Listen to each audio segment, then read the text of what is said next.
over 420 cars, 80 tracks, and a whole heck of a heap of nostalgia. This is Gran Turismo. Okay, my voice can't do that anymore. I've already done like over an hour of stuff. But yeah, there's your nostalgia for doing that voice for me. Like that. Oh, one more.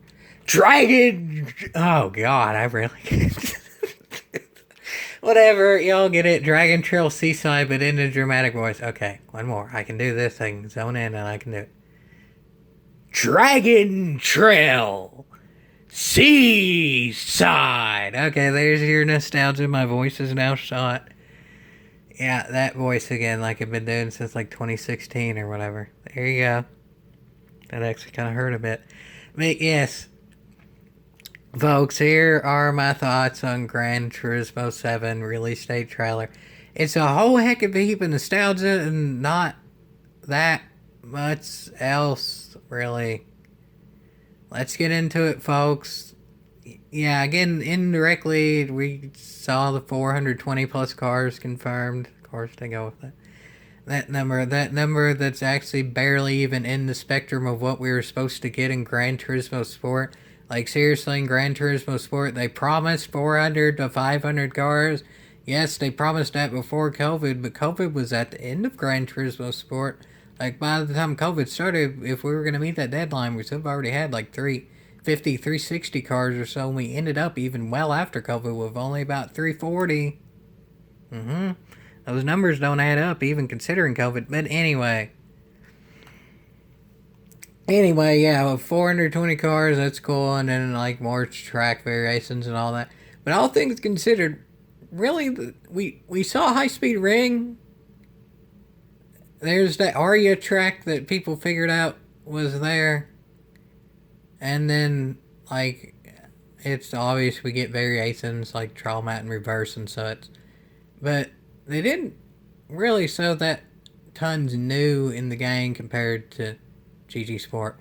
We already know this is having a PS4 version, so let's face it, there's not going to be tons new. Like, I would assume the PS5 version, yeah, straightforward. You can do ray tracing with some stuff.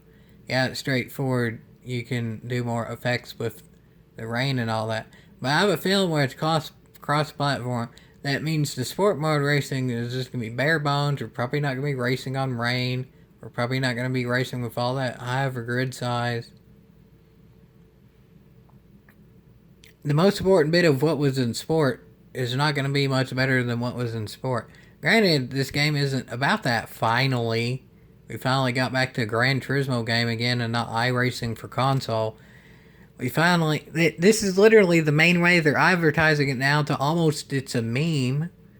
They literally are calling this a car collecting game again. That's literally what they say. Like, literally, people are doing memes about how the old Gran Turismos were car collecting, and then Gran Turismo Sport was burn it to the ground. Honestly, I think PD's kind of just indirectly memeing and joking, and like, I mean, for Jiminy Creed's sakes, they put the yellow Evo in the trailer. The bulk of the trailer was just references to older games. It's all just nostalgia and memes and stuff, and not that much new content, really. I'm excited for what there is new, but there's not really tons they're showing new yet. And ultimately, we kind of already know what's going to be new is mostly just updated stuff. Like updated livery editor, a few more cars, a few more tracks. Most of those tracks is updated from older games. From what we really know, the only truly new track of the series is the Aria thing that I'm not 100% really sure what that is. It's just something someone figured out through... I'm not even sure. I didn't even mention it in the review because I couldn't really find it. Someone apparently figured that out for like files or something like that. I don't know. But Yeah, folks, there's not that much new. And the main worrying thing, I kind of already touched on it too, is the grid size. Throughout all that trailer, we didn't see very big grids now, did we? And this is PS5 footage. Maybe it's nothing, but in theory, if it's nothing, they wouldn't show it. They'd show the important bits. Like, if they could, I would think they would show 16 pretty cars instead of 10 pretty cars, or maybe even 24 pretty cars, which you'd think theoretically the PS5 could handle, but we didn't see that. While it might be nothing, I kind of don't think it is. Because they wouldn't worry people if they didn't have to worry people, I wouldn't think. Especially on a nostalgia bait trailer. So, yeah, that's a little bit worrying. I'll be quite frank. I was always a proponent of graphics aren't that big of a thing, even growing up with the Gran Turismo series, in which one of its main things was the pretty graphics for the times. I would rather have, and I know I'm going to get lambasted for this, but I don't care.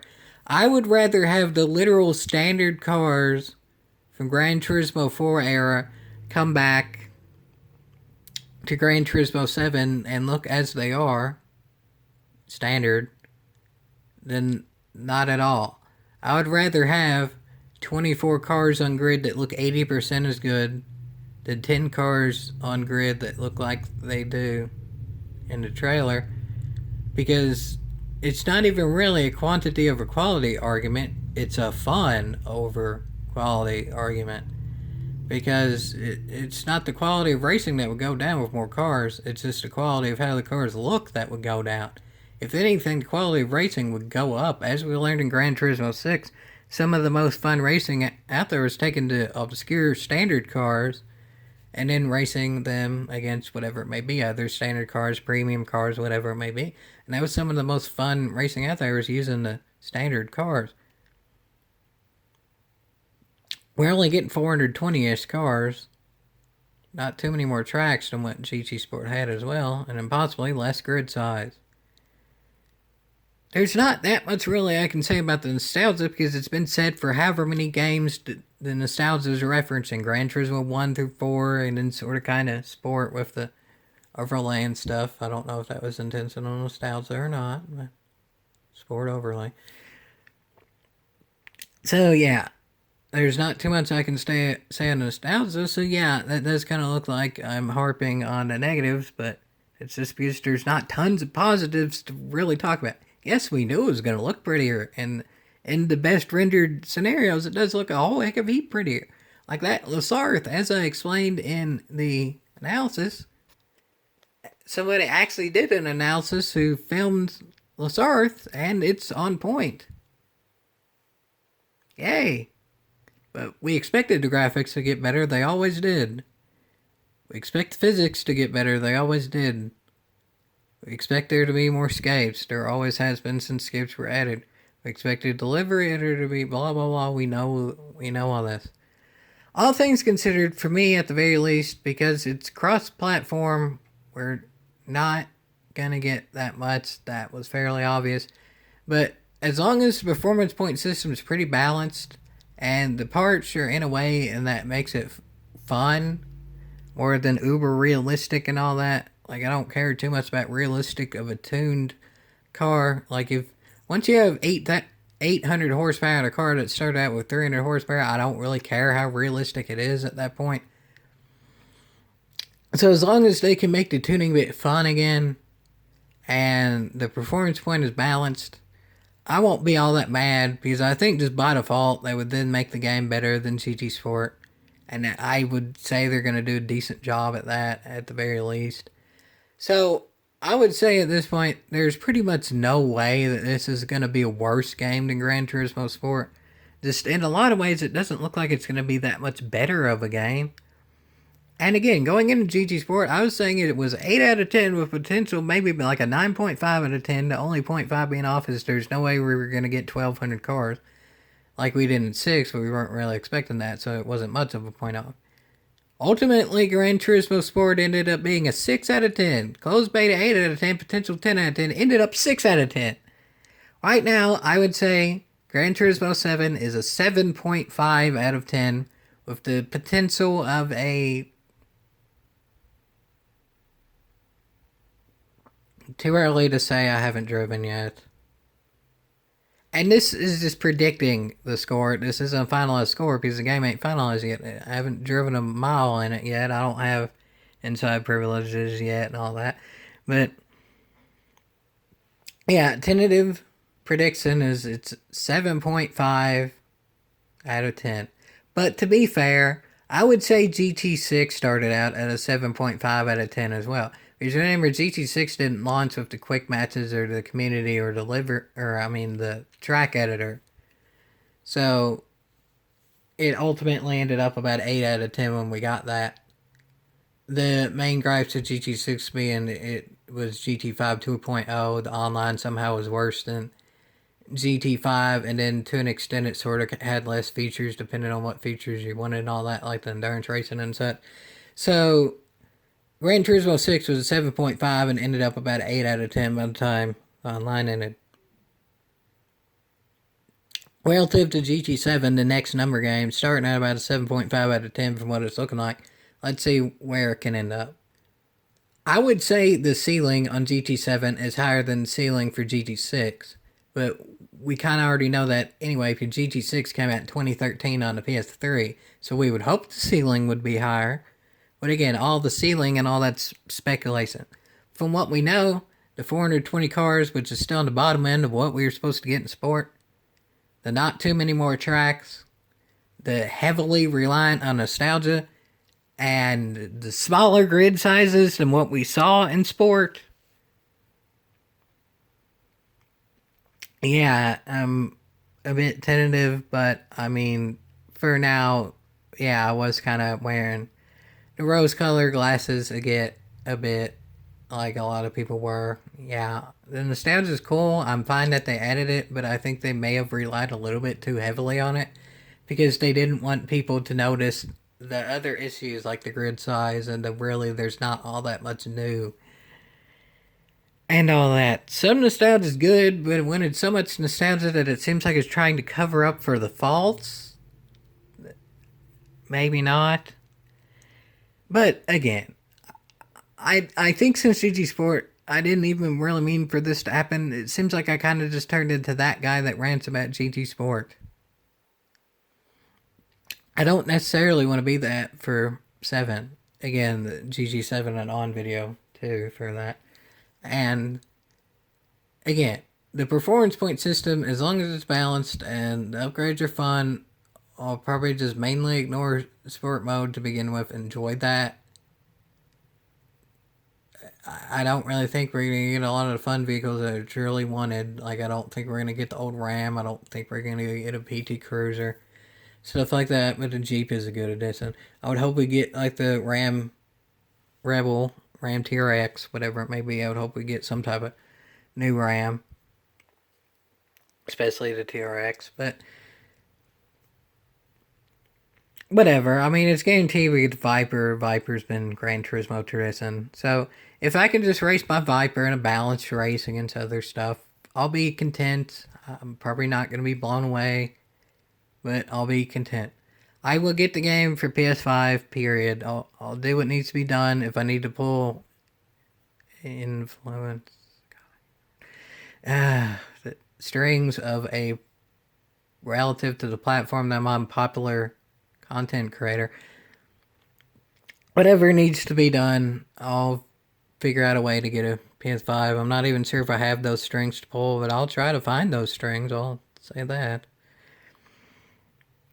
I don't like to call myself an influencer or whatever, because influencer implies ad, but then again, my channel is also called Barrett Mopar, and I ain't even getting paid for that, because Mopar is cool. Mopar, no military vehicle. But, yes, folks. 7.5 out of 10. Better than Sport, about the same as GT6, but with the potential to be better than GT6, I'll put it at that. GT Sport was a disappointment to me and a lot of people. Some people liked it, but to me and a lot of people it was a disappointment. I don't think GT7 has the potential to be a massive disappointment because we do get the nostalgia stuff, we do get the old tracks, we do get performance point, and then added with the newer stuff like the livery editor and the pretty graphics and the ray tracing and all that. But I don't think there's tons of potential out there for it to be one of the greatest Gran Turismos of all time. I mean, there's some people I can't tell if it's clickbait or they're truly optimistic or whatever it may be. Probably some of both. But some of the YouTubers are saying it's going to be the greatest racing game of all time, blah, blah, blah. But I'll say this. It will be not accounting for the time passing, not a video game equivalent of inflation, however you want to word that, just like a PS2 game by default isn't going to be good in a lot of ways compared to a PS5 game type thing. Not accounting for that whatsoever, Gran Turismo 7 in a lot of ways probably will be amazing. But think of how many amazing Gran Turismos there's been. I would say there's been at least 5. Probably no more than 5. But so that doesn't really work for at least. But I guess I'll still say at least and say in best case scenario, Gran Turismo 7 can be amazing. Just I don't think it's going to happen. It's going to be on the low end of amazing, though. It's still not going to be as good as 1, 2, 3, 4, 5. It should be better than 6, given the console restrictions that 6 had. And I'd say just by default, it's going to be better than Sport. But 1, 2, 3, 4, and 5 were also amazing. So, given that it's cross-platform, I don't really think we should expect it to be better, or at least as good as downright amazing. But still, I've grown up on Gran Turismo, so to an extent, I was sort of kind of expecting more. I was expecting more than 420 cars. I'll be straightforward with that. GT Sport got free DLC. I think GT7 would be the same, but still. And I was definitely expecting to be at least 16 cars on the grid. Yeah, I think that's going to be a main issue, all things considered. Haven't played yet, don't know for sure yet. Maybe it's nothing, but it probably ain't. But I'd say all in all, that's my main concern. We may get a lot more cars and free DLC, I hope. But if they can't get the grid size at the beginning, they're probably not going to be able to get it at all. And again, this is PS5 footage we looked at. So, yeah, I think all in all, that's the main concern. But it might be nothing. I'd say relative to it might be nothing is the same relative to GT7 might end up being amazing. It's possible, just not likely. But again, I'd say GT7 will be better than GT Sport. But relative to the Gran Turismo series, that ain't saying much. Relative to a simulation game in general, yeah, that's pretty good. 7.5 is good. But a lot of Gran Turismos are better than that. So, yeah, I'd say predicting 7.5 out of 10 with the potential to be better, but I can't really tell the potential yet because I haven't driven yet. Stay War for Yeehaw, the nostalgia definitely is. I mean, the nostalgia's cool, no doubt about it, but I feel like they are using it to the point of covering up some stuff. But still, Yeehaw!